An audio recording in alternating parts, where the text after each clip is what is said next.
Teman-teman pernah bertanya-tanya nggak sih, kalau pas kita menghirup udara, itu sebenarnya apa sih yang kita hirup? Terus kira-kira apa ya yang kita keluarkan kalau kita pas menghembuskan udara? Prosesnya seperti apa ya? Nah, halo semuanya, di video kali ini ketemu lagi bareng Kak Pia. Kita bakalan mempelajari topik sistem pernapasan manusia. Langsung aja mari kita simak videonya. Struktur dan fungsi pada sistem pernapasan manusia. Kira-kira ini terdiri dari apa aja nih teman-teman?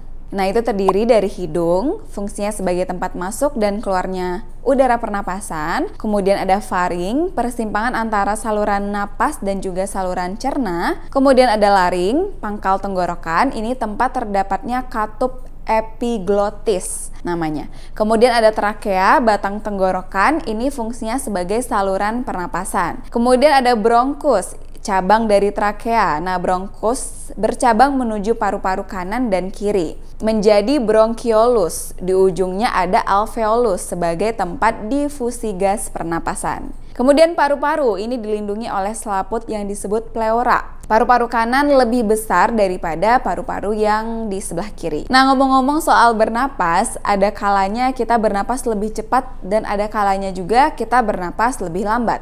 Kira-kira itu kenapa ya? Mari kita bahas tentang frekuensi pernapasan. Frekuensi pernapasan bisa diartikan sebagai cepat atau lambatnya bernapas. Faktor-faktor yang mempengaruhinya yaitu usia, jenis kelamin, tinggi badan, posisi tubuh, dan juga aktivitas yang sedang dilakukan. Next, kalian familiar nggak kira-kira sama grafik ini? Yaps, ini adalah spirogram.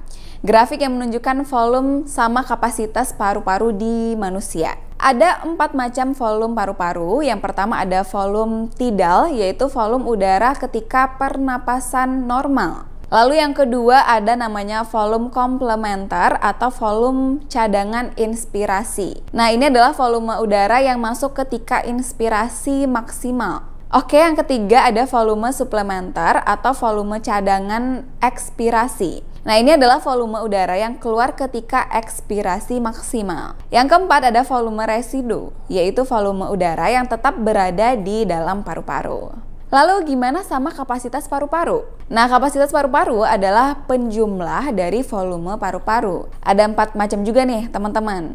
Yang pertama ada kapasitas inspirasi. Volume tidal ditambah volume komplementer. Yang kedua, kapasitas residu fungsional. Ini volume residu ditambah volume suplementer. Lalu yang ketiga ada kapasitas vital. Ini volume tidal ditambah dengan volume suplementer dan juga volume komplementer. Yang keempat, kapasitas total, yaitu penjumlahan dari volume tidal, suplementer, komplementer, dan juga volume residu. Sistem pernapasan ini juga bisa kena gangguan loh, bisa aja kena penyakit.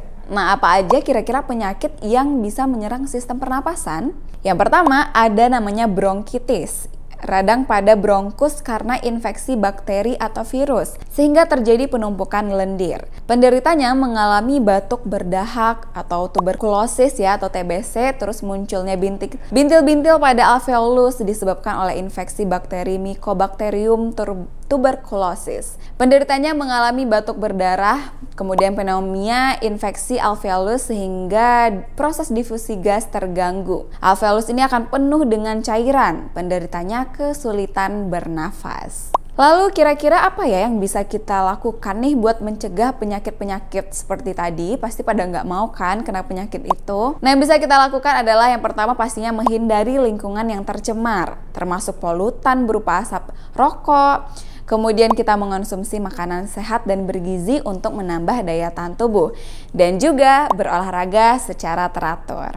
Oke teman-teman, dari materi kita hari ini ada beberapa poin yang bisa kita simpulkan nih. Sistem pernapasan manusia tersusun dari hidung, faring, laring, trakea, bronkus, bronkiolus, alveolus, dan juga paru-paru. Mekanisme pernapasan terjadi melalui inspirasi dan ekspirasi, melibatkan otot antar tulang rusuk atau otot perut. Frekuensi pernapasan setiap orang berbeda-beda, dipengaruhi oleh usia, jenis kelamin, posisi tubuh, dan juga aktivitas.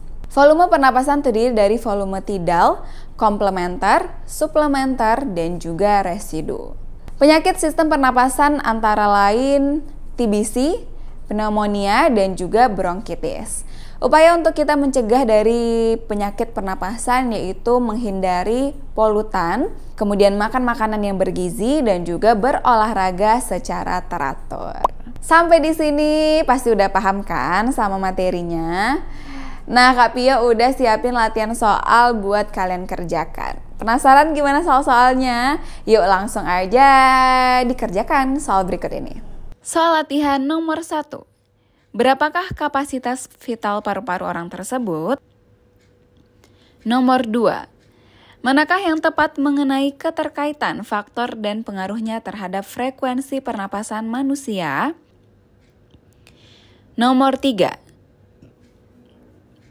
Berdasarkan gambar tersebut, pernyataan yang tepat mengenai proses pernapasan pada manusia yaitu nomor 4.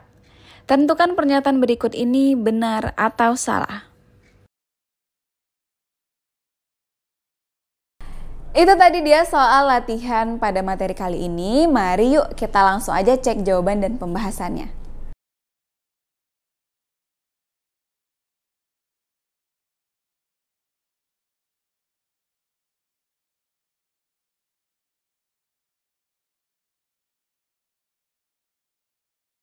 Oke teman-teman, kalian hebat dan keren banget udah nyimak video pembelajaran ini sampai selesai. Semoga semuanya udah benar-benar paham sama materi yang kita bahas kali ini ya. Sampai di sini dulu pembahasannya, kita ketemu lagi di next video. Bye-bye!